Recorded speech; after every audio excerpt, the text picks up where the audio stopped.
ขอนอบน้อมเอากุณพระแก้วเจ้าดังสามประการอันมีพระพุทธพระธรรมพระสงฆ์กุณพ่อกุณแม่กุณครูบาอาจารย์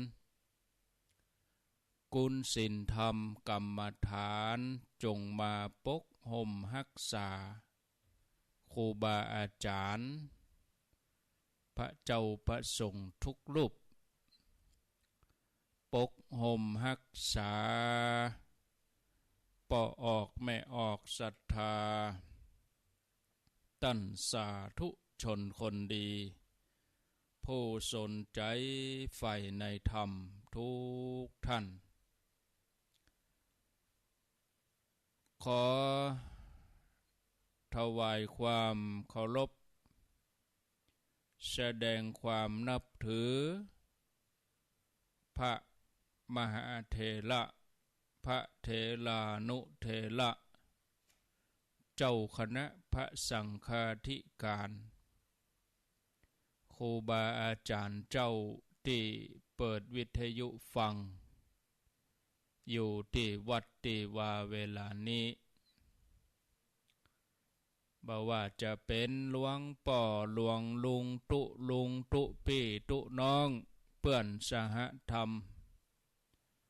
พระสงฆ์ทั้งหลายท่านที่มีอายุพรรษามีการศึกษามีภูมิธรรมที่สูงกว่าเก่ากับผมขอถวายความเคารพแสดงความนับถือจุตนจุองค์เจริญพรศรัทธาญาติโยมป่อวิแม่อุ้ยนักศีลนักบุญเท่าแก่น้อยใจหญิงต่างหลายทุกท่านมาปะกันแล้วเนอมาปะกันแล้วม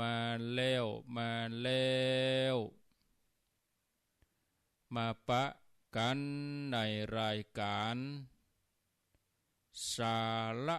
ธรรมยามแลงรายการสาระธรรมยามแลงมาปะกันวันนี้เป็นวันพุธที่14เดือนสิงหาคมพุทธศักราช2567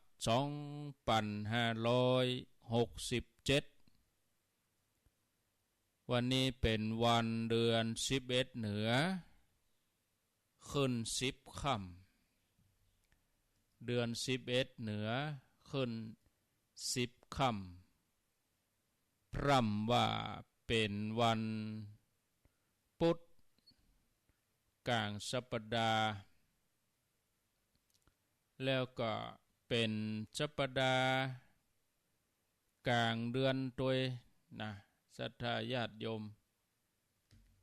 กลางเดือนสิงหาคมเดือนสิงหาคมนี่มีอยู่31วัน วันนี้วันที่14ก็กลางเดือนแล้วเนาะศรัทธาญาติโยมทั้งหลายรายการนี้มาพบกับญาติโยมท่านทั้งหลายเป็นประจำเวลาบ่าย3 โมงถึง5 โมงแลงทุกวันพุธแล้วก็วันศุกร์สำหรับอาตมาภาพแต่วันศุกร์หน้านี่วันฮือนิ่มได้เข้ารายการเนาะวันศุกร์ที่16นี่นะเพราะว่าติดภารกิจติดศาสนกิจเนาะบ่สะดวกที่จะมาจัดรายการก็ต้องขออภัยกับศรัทธาญาติโยมท่านทั้งหลายด้วยบ่ได้มาจัดรายการเนอะวันศุกร์นะวันศุกร์ที่16เพราะว่ามีงานประชุมคณะสงฆ์เวลาเดียวกันเนี่ยบ่ายโมงถึง5-6 โมงบนกำหุเนาะก็ กลัวมันจะเลี้ยวบัตันเป็นกังวลแล้วก็วันนี้ก็มาอยู่ตนเดียวความจริงแล้วก็จะต้องมาสนทนากับท่านพระครูสุเมธธรรมเสวีแต่ท่านก็ติดศาสนกิจบ่สามารถที่จะมาร่วมจัดรายการได้ขัดข้องทางด้านเทคนิคเล็กน้อยอาตมาก็จะประคับประคองเวลาเก้าหนทีก็ว่าจะเอาเทปเปิดสักชั่วโมงแล้วก็ไปจัดรายการชั่วโมงหลังพุ่นเอามาเกิดไปเกิดมาก็หันใจสถานีที่เปิ้นอุตส่าห์เอาเวลาฮื้อก็พยายามจะประคับประคองฮื้อหมดในเวลา2 ชั่วโมงนี่เนาะความจริงก็เวลาถ้าเราอยู่กับมันกับกำเดียวนะแต่มันเหนื่อยนี่กะมาเจ้าก็จัดรายการแล้วก็เมื่อวันก็มีงานแล้วก็วันนี้ซ้ำบ่ได้พักเห็นเนาะปีกมาวัดว่าจะพักสักกรรม2 โมงเกิงแล้วโอ้นานนี่เนาะว่าจะพักสักกรรมหนึ่งพอนาฬิกาก็พอ2 โมงเกิงจะดีเข้ารายการแถมแล้วถ้าเฮาได้เข้ารายการก็เดียวศรัทธาก็จะถามไลน์มาถามผ่องโทรมาถามผ่องวันนึงสนั่นปันปื้นกดโทรศัพท์มาท่านยังบ่เข้ารายการยังบ่ได้ยินรายการยังบ่ได้ยินเสียงเนี่ยภารกิจก็มีแต่ถ้าว่ามันโล่งนะมันโล่งบ่ได้ไปใต้ไหนนะหรือว่าบ่มีงานอันใดนี่การมาอยู่กับสถานีนี่ก็มีความสุขดีม่วนดีอยู่กับศรัทธาญาติโยมอูจาไปเนาะมันเป็นการได้พักผ่อนสมองนะแต่ร่างกายบางอย่างมันก็บ่ไหวแต่ว่าเฮาได้มาจัดรายการนี่มันก็ฝึกฝนเนาะเฮาได้ค้นคว้าได้ฝึกฝนมานั่งนั่งจากับพ่อแม่ศรัทธาญาติโยมนี่แล้วก็ต้องให้ความสำคัญกับสถานีที่เปิ้นเอาเวลาฮื้อบ่ใจบ่ให้บ่ดีเนาะเปิ้นเอาเวลาฮื้อถึง2 ชั่วโมงก่อนเนี่ยก็จะบริหารเวลานี่ฮื้อมีกล้าอย่างที่สุด อาจจะมีไอมีจามอย่างพ่องเสียงนี่นะมันมีอาการตั้งแต่เจ้ามาละไปกับเสียงรูหายไปต้องกับแอมกับไออย่างใดก็ต้องขออภัยตัวเนาะญาติโยมท่านทั้งหลายมาปะกันแล้วบ่ฮื้อขาดแคลวเสียเวลานำเสนอหัวข้อการกำเนิดชีวิตตามหลักพระพุทธศาสนาการกำเนิดชีวิตหรือว่าต้นกำเนิดของคนเฮาเนี่ยถ้าจะตามพระไตรปิฎกที่เปิ้นจารึกบันทึกไว้เปิ้นจะกล่าวเรื่องของพรหมลงมากินง่วนดินนักเข้าร่างกายก็จากที่ละเอียดก็เป็นหยาบกลับไปพรหมบ่ได้ปิกไปจันพรหมบ่ได้ก็เลยกลายมาเป็นคนเป็นมนุษย์เฮาสืบเผ่าพันธุ์กันมาจนถึงปัจจุบันนี้อันนี้เฮาพิจารณาแล้วก็ดูเหมือนว่าจะเป็นเรื่องที่ถูกแต่งขึ้นมาเมื่อลุ้นเนาะโดยมีเรื่องของพรหมซึ่งเป็นความเชื่อของศาสนาพราหมณ์อยู่ก็จัดว่าเข้าอยู่ในหลักกาลามสูตรคือว่าบ่น่าเชื่อเพราะอ้างอิงตำรานี่นะบ่ควรดีเชื่อเพราะ สืบต่อกันมาบางคนดีเชื่อเพราะว่าผู้กล่าวนั้นเป็นอาจารย์ของเราเปิ้นมีหลายๆอย่างถ้าเฮานำมาพิจารณาก็ยังเฮาได้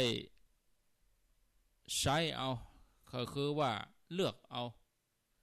เลือกเฟ้นเอานะอันใดดีควรเก็บอันใดดีควรตัดทิ้งแล้วก็เฮาก็อย่างที่มันบ่ใจคำสอนที่เป็นของแท้เฮาก็เลือกเอาอย่างของกินน่ะเนาะอย่างดีๆเฮาก็เก็บเอามันบ่ดีเฮาก็เอาขว้างเหียนะแต่ถ้าจะมาพิจารณาตามหลักวิทยาศาสตร์ก็อธิบายเรื่องกำเนิดของมนุษย์โดยสรุปว่าถ้าตามหลักวิทยาศาสตร์นะเมื่อก่อนโลกนี่เป็นกลุ่มแก้นเป็นกลุ่มก้อนเป็นแก๊สลอยอยู่ในอวกาศเป็นก้อนหนึ่งโลกเขานี่นะเป็นอยู่ในกลุ่มแก๊สก้อนหนึ่งลอยอยู่ในอวกาศเมื่ออุณหภูมิเมื่อจันทร์บรรยากาศเย็นลงนี่เนาะมันก็รวมตัวกันใหญ่ขึ้นรวมตัวกันเป็นก้อนหินแล้วก็มีลาวาฮ้อนๆอยู่ตรงไหนบัดเดี๋ยวก็ยังมีอยู่เหรอปืนโลกเขานี่มันฮ้อนน่ะอย่างภูเขาไฟระเบิดเพราะว่าปืนโลกมันฮ้อนที่มันปะทุออกมามันปุ่งออกมานั่นคือจันปืนของโลกเขาเนี่ยมันฮ้อนอย่างกับภูเขาไฟระเบิดนั่นน่ะเดิมโลกเขาก็เป็นอย่างนั้นน่ะมันฮ้อนมันได้บรรยากาศได้ฝนได้อากาศมันก็แข็งตัวมันก็จับตัวเป็นก้อนนะมีน้ำออกขึ้นมานะบางตำรับตำราเปิ้นก็ว่าน้ำมาจากลาวาในโลกบางตำราก็ว่าน้ำเนี่ยมาจากดาวหางน้ำแข็งนี่จากการละลายของน้ำแข็งเมื่อมีน้ำก็เลยมีอากาศนะเมื่อมีน้ำมีอากาศก็มีแสงแดดส่องมาแสงมันก็มาถูกกับบรรดาหมู่หินหมู่ดินที่อยู่ในน้ำก็ย่าให้เกิดปฏิกิริยาขึ้นมาเป็นสิ่งมีชีวิตขนาดน้อยขนาดจิ๋วต่อมาสิ่งมีชีวิตขนาดน้อยขนาดจิ๋วก็ค่อยๆพัฒนาขึ้นมาเป็นหมู่ตะไคร่น้ำเนี่ยเป็นมอดเป็นยิน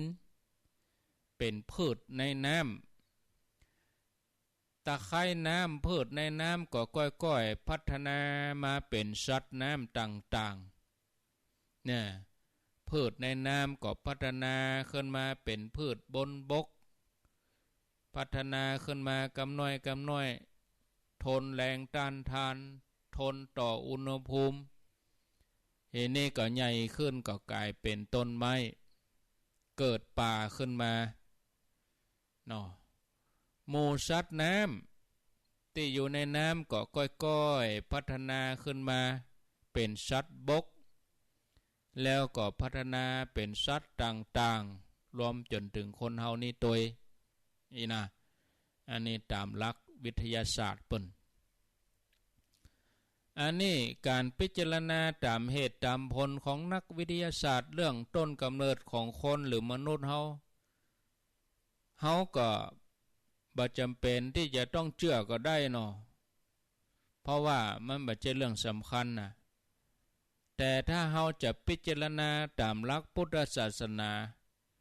เฮาก็จะต้องใช้กฎสูงสุดของธรรมชาติตามที่องค์พระสัมมาสัมพุทธเจ้าเปิ้นสอนไว้คือเฮานำมาพิจารณาอันนั้นคือกฎธรรมชาติที่ว่ากฎอิทัปปัจจยตากฎที่ว่านี่ที่ว่ากฎอิทัปปัจจยตาคือว่า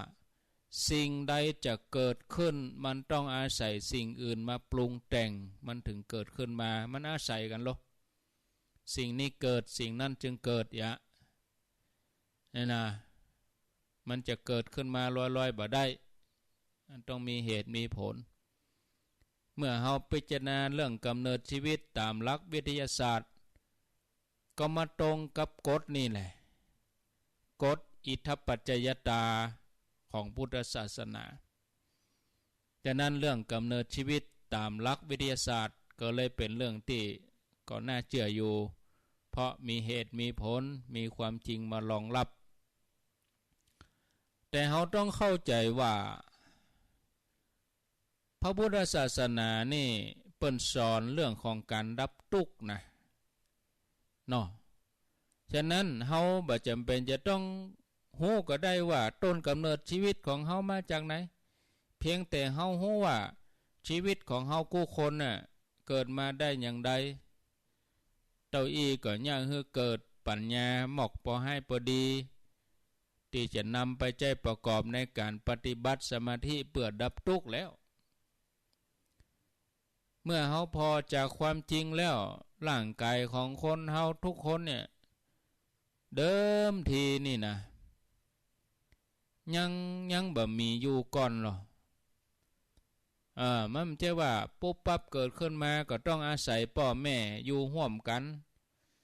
เนาะได้อาหารได้น้ำได้อากาศได้อุณหภูมิเหมาะสมการดูแลรักษาดูแลเลี้ยงดูก็ทำให้มีร่างกายมีรูปขันธ์ขึ้นมาเมื่อได้ร่างกายได้รูปขันธ์ขึ้นมาเจริญเติบโตขึ้นมาร่างกายที่ยังเป็นอยู่นี่นะก็มีระบบประสาทมาละใหม่ๆนี่ละอ่อนยังสังเกตพอเขาบ่จะมีความหูจะฮ้อนจักหนาวเนี่ยเนาะประสาทตั้งตาตั้งหูตั้งจมูกลิ้นกายใจก็ยังบดีพอแต่เตื้อยะในการรับรู้ในการได้กลิ่นยะอ่อนน้อยนี่เปิ้นเอาหยังใส่ปากก็ได้กินบ่ละนะอันนี้ก็มีระบบประสาทสำหรับให้เกิดการรับรู้วิญญาณขันธ์สิ่งต่างๆภายนอกของโลกมันมากระทบกันหรอตากู้กับรูปยะหูกู้กับเสียงยะลิ้นกู้กับรสหูดังกู้กับกลิ่นเนี่ยกายกู้กับสัมผัสใจกู้กับธรรมารมณ์นี่เมื่อเกิดการรับรู้สิ่งใดแล้วมันมีตัวระบบประสาทแล้วเนาะมันเกิดการรับรู้แล้วเนี่ยทีนี้รับรู้แล้วมันก็จะเกิดความรู้สึกเกิดเวทนาต่อสิ่งที่มันกระทบนะรู้สึกพอใจกัมพอใจยินดีกัมยินดีก็เฉยๆใกล้นะความรู้สึกนี่มันก็จะเกิดขึ้นมาจากสิ่งที่เฮารับรู้เมื่อรับรู้เสร็จมันก็จำแล้วกันนี่สัญญานี่สัญญาเกิดจำได้แล้วก็จะมีการคิดปรุงแต่งขึ้นมาให้เกิดความอยากให้เกิดความยึดเป็นสังขารขันธ์ตัวนี้ปรากฏขึ้นมามันเป็นระบบการทำงานนี่นะห้องว่าจิตมีหน้าที่คิดเนาะใจมีหน้าที่ฮู้เอาเป็นว่าชีวิตของคนเฮาเนี่ยประกอบไปด้วยร่างกายจิตใจจิตใจนี่ต้องอาศัยร่างกายลูกถ้ามีร่างกายมันจะไปอยู่ที่ไหนมันอาศัยกันนะมีการร่างกายมีจิตใจก็อยู่บ่ได้เนาะมีจิตใจบ่มีร่างกายก็เอาอย่างมาอาศัยนะมันต้องอาศัยกันนะเมื่อมันอาศัยกันก็มันก็ปรุงแต่งกันขึ้นมานะเป็นไปตามหลักเหตุผลเป็นไปตามความจริงมันก็ตรงกับหลักพุทธศาสนานะญาติโยมทั้งหลายความเชื่อเรื่องพรหมลงมากินง้วนดินเป็นความเชื่อตามตำรับตำรานะแต่ความเชื่อที่ว่าพิสูจน์พิจารณานะ สิ่งที่ควรสนใจก็คือเรื่องการกำเนิดชีวิตตามหลักวิทยาศาสตร์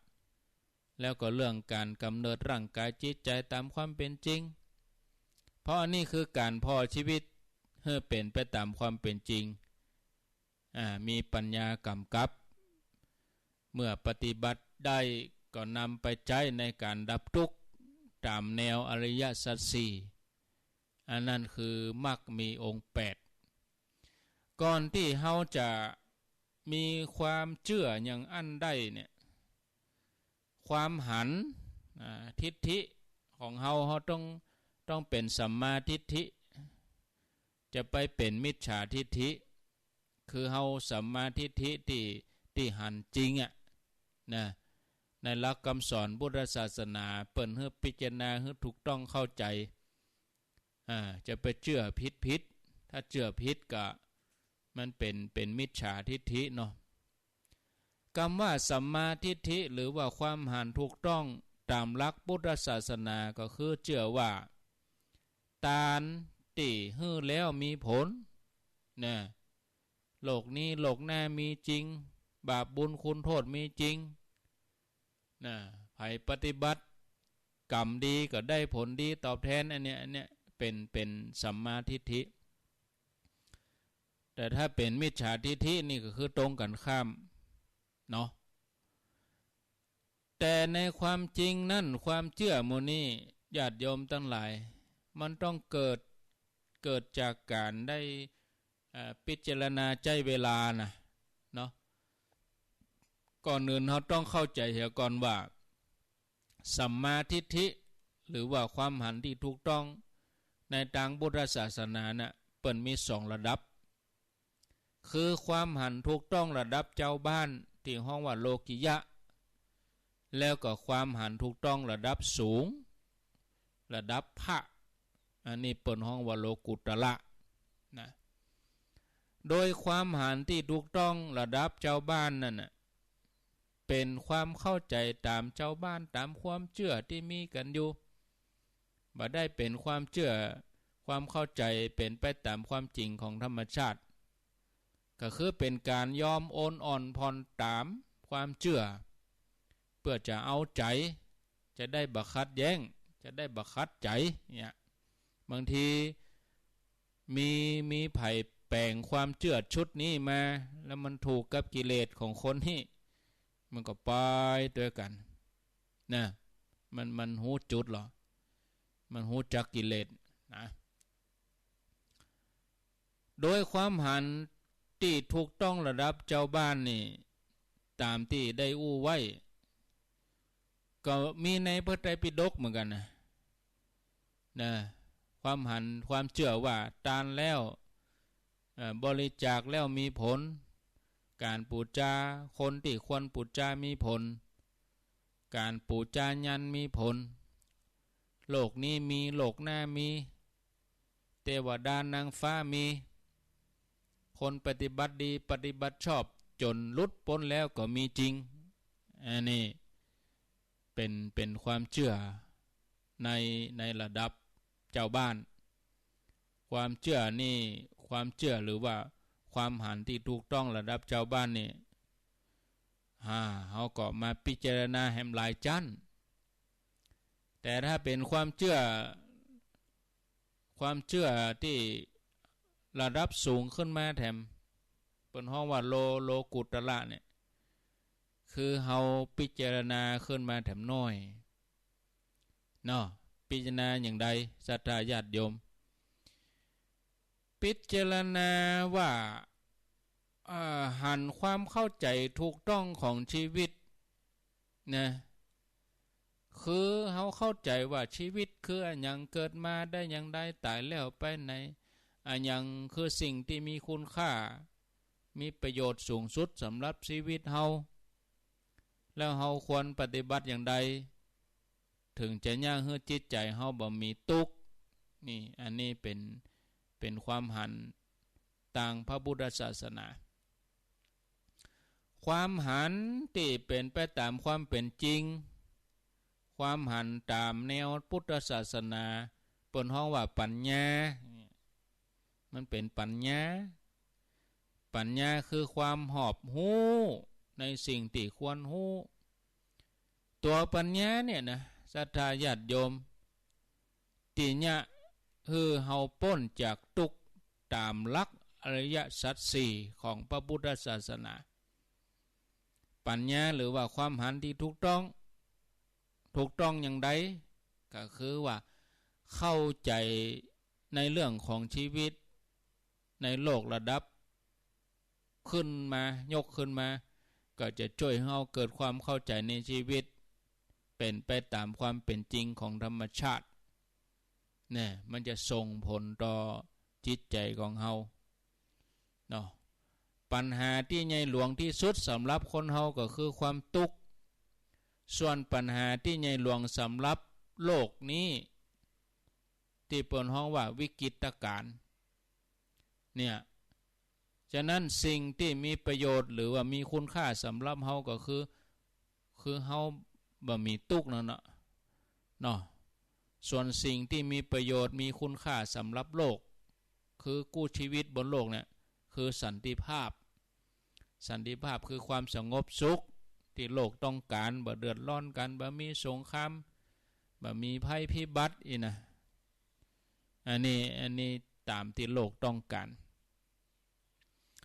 ปัญญาหรือว่าความหันที่ถูกต้องระดับสูงของพระพุทธเจ้าก็คือว่าความเข้าใจความหันแจ้งในชีวิตทั้งหลายว่ามันบ่มีตัวตนที่แท้เป็นสุญญตาเพราะชีวิตเกิดมาเฮาท่านทั้งหลายเป็นเพียงสิ่งที่ถูกปรุงแต่งขึ้นมาสร้างขึ้นมาประกอบขึ้นมาทำให้มีให้เกิดขึ้นเป็นตัวตนขึ้นมาชั่วครั้งชั่วคราวตราบเท่าที่ยังพอมีสังขารอยู่ได้ซึ่งความเข้าใจแล้วก็ความหันแจ้งในเรื่องสุญญตานี่จะยังให้เราเข้าใจมีความหันถูกต้องเนาะศรัทธาญาติโยมเขาจะพิจารณาความเข้าใจความหันที่ถูกต้องน่ะจะนำปัญญามาสู่ตัวเฮาเนี่ยซึ่งปัญญาเนี่ยเอามาใช้ปฏิบัติกู้กับสมาธิโดยมีศีลเป็นพื้นฐานเพื่อจะดับทุกข์ของใจตามแนวอริยสัจสี่ขององค์พระสัมมาสัมพุทธเจ้านะศรัทธาญาติโยมท่านสาธุชนอริยสัจสี่นี่เปิ้นเป็นวิทยาศาสตร์นะวิทยาศาสตร์จะได้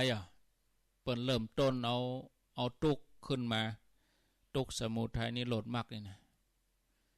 คือเอาปัญหาสำคัญเรื่องใหญ่หลวงเลยสำหรับคนเฮากู้คนก็คือความทุกข์ตามธรรมดามนุษย์เฮากู้คนก็อยากได้ความสุขหมดเนาะรักสุขเกลียดทุกข์อีนะถ้าเฮาจะสามารถมีชีวิตอยู่ได้โดยบ่มีทุกข์เลยก็เท่ากับว่าเฮาได้หลุดพ้นจากปัญหาใหญ่หลวงที่สุดในชีวิตของเฮาแล้วนะซึ่งความทุกข์ของชีวิตของเฮานั่นน่ะมี2อย่างคือความทุกข์กายแล้วก็ความทุกข์ใจเนาะความทุกข์ของคนเฮานี่นะมี2อย่างนี้ความทุกข์ของร่างกายความทุกข์ของจิตใจนี่ความทุกข์ของร่างกายก็คือว่าความรู้สึกทรมานร่างกายความเจ็บปวดความหนักความเหนื่อยความรู้สึกบ่สบายกายสิ่งเหล่านี้มันเกิดจากอะไรอย่าง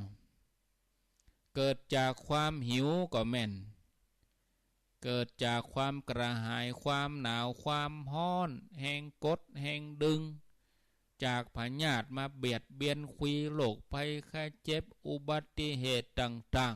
ๆอันนี้รวมไปจนถึงความแก่ความชราแล้วก็ความตายอันนี้มันเป็นทุกข์นะซึ่งความทุกข์กายเนี่ยญาติโยมเป็นธรรมดาเป็นธรรมชาติของคนเฮามันต้องปะเนี่ย ที่ภัยสามารถจะลุดพ้นได้จะทำได้กับเพียงบรรเทาเพื่อทุเลาเบาบางไปชั่วคราวนะส่วนความทุกข์ของใจนั่นก็คืออยู่ที่ไหนโสกะปริเทวทุกขโทมนัสสุปายาสาปิทุกขาความโศกเศร้าความลำไรลำพันธ์เนี่ยความโศกเศร้าความลำไรลำพันธ์ความไม่สบายกายความไม่สบายใจความคับแค้นใจก็เป็นทุกข์ที่เราท่องกันนะความเศร้าโศกเสียใจความคับแค้นใจใจแห้งเหี่ยวบ่สบายใจความคิดฟุ้งซ่านความงุดงิดรำคาญความเสื่องซึมมึนชาความลังเลใจมุนี้อันนี้คือความทุกข์ของใจเกิดขึ้นมาได้อย่างใดที่มันเกิดขึ้นมาได้นี่เพราะว่าเฮาไปยึดถือว่าตัวเฮามีตัวเฮาเป็นเฮาไปยึดว่าตัวเฮากำลังแก่ตัวเฮากำลังเจ็บตัวเฮากำลังจากถึงจากโลกนี้ไปเฮากำลังจะพัดภาคจากสิ่งที่ฮักจากคนที่ฮักเฮากำลังประสบกับสิ่งที่บ่ฮักน่าเกลียดน่ากลัวเฮากำลังผิดหวังอยู่เนี่ยคือตัวคำว่าเฮาเนี่ยตัวเราเนี่ยถ้าเฮาตัดคำว่าตัวเฮามันบ่มีตัวเฮาแล้วเนี่ยหมู่นี้มันหูจะไปยึดที่ไหนแล้วหรอที่มันเป็นทุกข์เพราะว่ามันไปยึดไว้นะมันก็เลยเกิดสิ่งหมู่นี้ขึ้นมาเนาะความทุกข์ของจิตใจนี่มันเป็นความทุกข์ที่เกิดขึ้นกับใจเฮาโดยตรงเลยนะมันเกิดมาจากการปรุงแต่งตัวนะการกระทำทางจิตใต้สำนึกของเฮามันเกิดพรวดพลาดขึ้นมามันพรวดพลาดขึ้นมาอวิชชาครอบงำก็มาจากความบ่ฮู้จริงนะการแก้ปัญหาความทุกข์ของร่างกายนั่นไผที่พอจะมีความรู้เรื่องของร่างกายอยู่พ่องก็สามารถจะแก้ไขได้บรรเทาได้เนาะทำได้ดีอยู่แล้วนะส่วนความทุกข์ของใจเป็นเรื่องที่ลึกซึ้งแล้วก็สามารถใช้ความรู้ต่างๆตามศาสตร์วิชาทางโลกมาแก้ไขได้นะจะต้องใช้ความรู้ในการปฏิบัติในระดับหนึ่งนะถึงจะมาแก้ได้หรืออย่าทำให้มันดับไปจะเป็นชั่วคราวก็เป็นถาวรก็อันนี้ก็สุดแล้วแต่กำลังสติกำลังสมาธิกำลังปัญญาของตัวเองทำกรรมถ้าว่าตัวเฮามีกำลังแก่กล้าเฮาก็สามารถจะแก้ไขได้ละได้วางได้เนาะอริยสัจสี่ทางด้านพุทธศาสนานี่เปิ้นเป็นหลักคำสอนเรื่องการดับทุกข์คือป้องกันบ่ให้ความทุกข์ที่ยังบ่เกิดขึ้นบ่ให้มันเกิดนะทำให้เกิดความทุกข์เอาพิจารณาพอนะศรัทธาญาติโยมอริยสัจสี่นี่เปิ้นสรุปอยู่ที่ความทุกข์แล้วก็ความบ่มีทุกข์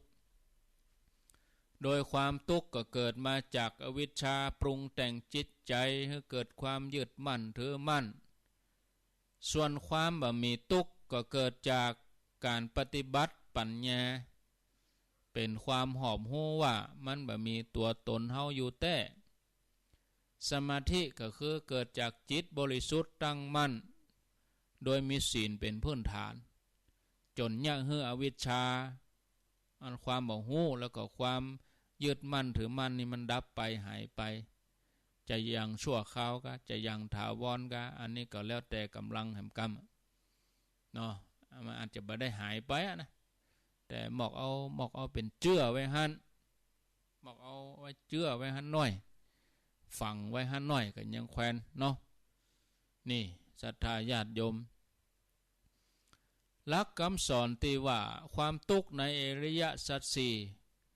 คือความทุกข์ของกายแล้ววิธีการดับทุกข์ก็คือการปฏิบัติเพื่อที่จะบ่ให้เกิดร่างกายขึ้นมาแถมนี่ การที่บังเฮือเกิดก็คือดับไปเลยอ่ะในทางพุทธศาสนาก็ว่าเข้าสู่นิพพานไปเสีย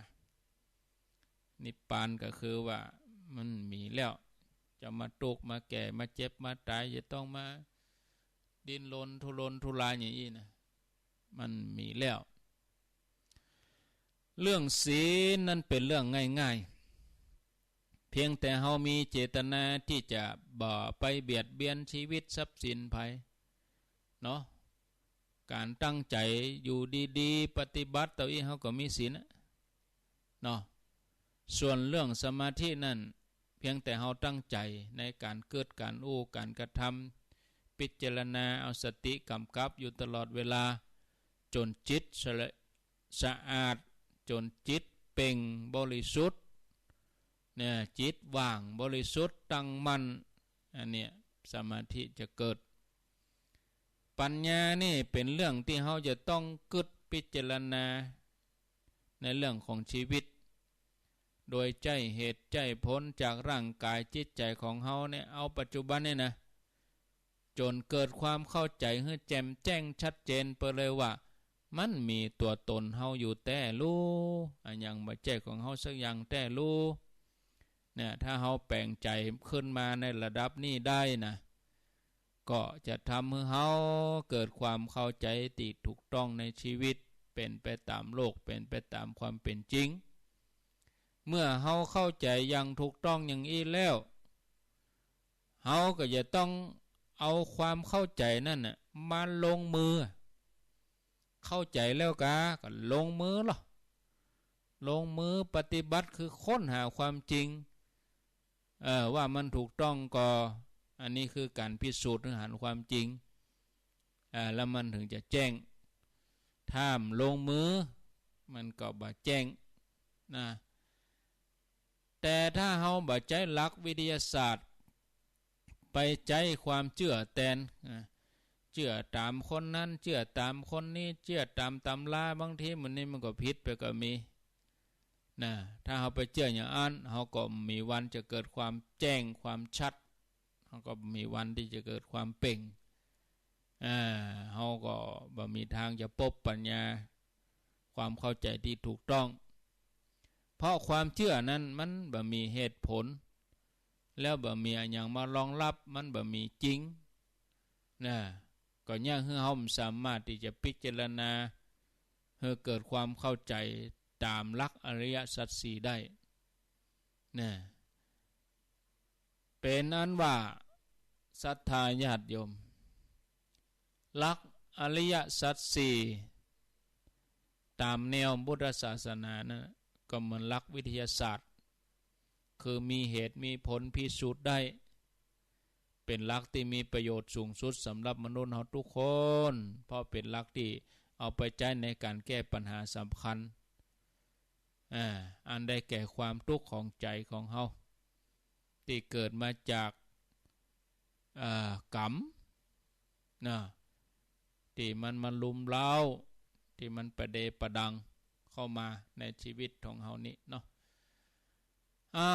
ญาติโยมทั้งหลายพอเวลาแล้วคมไหวได้ชั่วโมงเดียว ยอมรับบ่ไหวแต่ตั้งก่อนง่ายมาแล้วนะตั้งแต่จัดรายการแล้วโดได้พักกับฉันเข้าเจ้าเห็นตะกะว่าอย่าพักสักกรรมก็ศรัทธาเปิ้นมาเอาเสื้อก็เดี๋ยวขอยุติก่อนเนาะ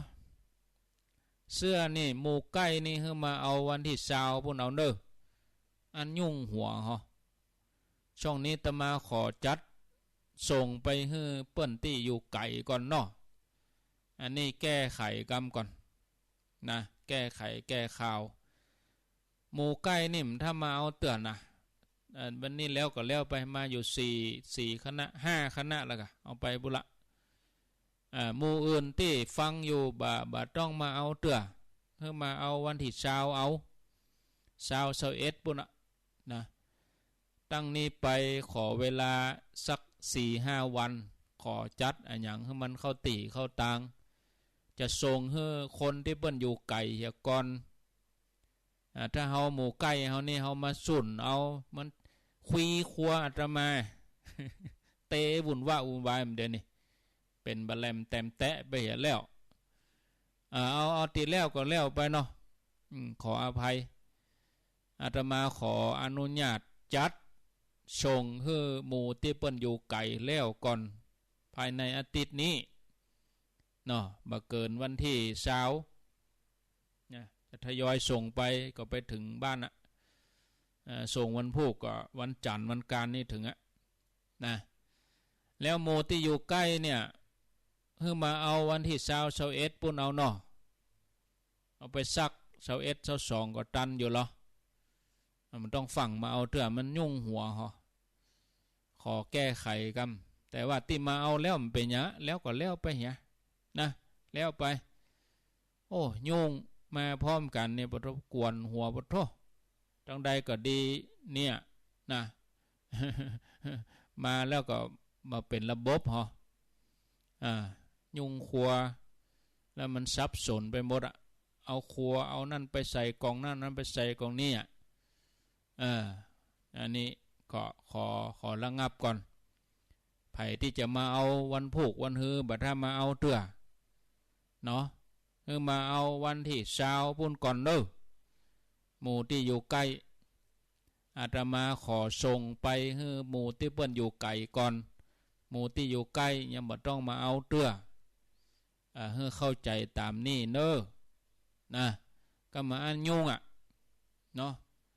ให้จัดเอาส่งไปสนีไปก่อนหมดนั่นแล้วหมดเป็นอย่างก็มาศูนย์อันกันนะอันนั้นมาจัดกล่องไว้นี่จัดดีเหรอมันนับแหมกำหายไป3 ตัวยะที่ห้องได้อยู่ห้องเผลอไปได้อันนี้จัดเป็นกล่องไว้แล้วกล่องนี่ส่งให้เจียงไฮ้กล่องนี่ส่งให้ลำปางกล่องนี่ส่งเมืองฝางยะเอาจืดแต้มติดไว้แล้ววันพวกจะเอาลงกล่องมันนับแหมกำหายไป3 ตัวพ่อง2 ตัวพ่องบางทีคนเอามันมาหลายคนเปิ้นจะมาเอาเนาะใจเปิ้นมุ่งอย่างเดียวหรอมุ่งมาเอาอย่างเดียวไม่ได้คิดอย่างอื่นเปียไปติดมือไปพ่องอย่างพ่องนะก่อนไปนะแล้วไปเนาะแต่ว่าตั้งนาทีนี้ชั่วโมงนี้ไปนี่บ่มาเอาเตื้อเนอะเสื้อที่จะมาเอาก็ก้อยมาเอาวันที่20พุ่นก่อนเนาะก็เหลือเวลาแถมมกพอดีนะแต่ช่วงนี้นี่จัดเรื่องที่อยู่ที่นอนก่อนกะอันเสื้อนี่มันได้แน่อันที่แน่นี่บ่แน่นี่ที่นอนนี่เมาจ้านี่จะมีที่นอนไผบ่สะดวกนอนวัดกับขใจเห่งโทรติดต่อเนอะละศรัทธาอาตมาก็ขอจัดรายการตัวอีเหนื่อยเนาะพอสมควรก็จะเอาเทปเปิดละไว้นี่เนอะอาตมาจะไปทำอย่างอื่นพอดีสั่งเบอร์ติดรถก็ได้จะไปเอาสติกเกอร์ติดรถแล้วก็สติกเกอร์มาก็จะแพ็กใส่ตัวเสื้อหมู่ที่เพิ่นมาเอานั่นก็จะเอาสติกเกอร์ไปตัวเลยเบอร์ติดรถเนาะหมู่ที่หม้อนี่ได้ปิกมาหำรอบได้มาเอาเบอร์ติดรถหำรอบถ้ามาวันที่20ได้ถึงหมดเสื้อตัวเบอร์ติดรถตัวมาวันนี้นี่ได้ก็เสื้อเบอร์ติดรถบ่ได้เอาก็เบอร์ติดรถนี่อย่าเอาแจกไปเลยหมู่ที่อยู่ไหนที่ไหนก็ติดรถแล้วมันจังลืมบางทีเอาไปแล้วไปลืมนะรักษาไว้ดีๆเอาฮื้อไปแล้วบางทีจะไปลอมปอมเบอร์ติดรถเอาไว้หั่นเหียเอาลืมไว้หั่นเหียมันจังมีนะอันแน่นอนแต่ลืมเนี่ยมันมีเหรอกั่งฝั่งล้ำมันจังลืมเหมือนกันเนาะเอาลาไปก่อนเด้อศรัทธาญาติโยมเดี๋ยวจะเปิดเทปเก่าปี61ละไว้นี่ถ้าบอกเบอร์โทรบ่ต้องโทรเนอะเพราะมันเป็นเทปเก่านะไผ่โทรมาชั่วโมงที่2แสดงว่าบ่ฟังเนาะชั่วโมงที่2นี่จะเป็นเทปเก่าถ้าบอกเบอร์โทรบ่ต้องโทรเพราะว่ามันเป็นเทปเก่าตั้งแต่ปี61 เอาเทปเก่ามาเปิดให้ฟังนี่นะจัดรายการอย่างใดพ่องบ่ฮู้เนาะวันที่10สิงหาปี2561จัดรายการ1ชั่วโมงหลังเนาะเวลาบอกเบอร์โทรไม่ต้องโทรบ่ต้องโทรเด้อย้ำแล้วนะฟังเทปเก่าไปก่อนอาตมาจะไปการ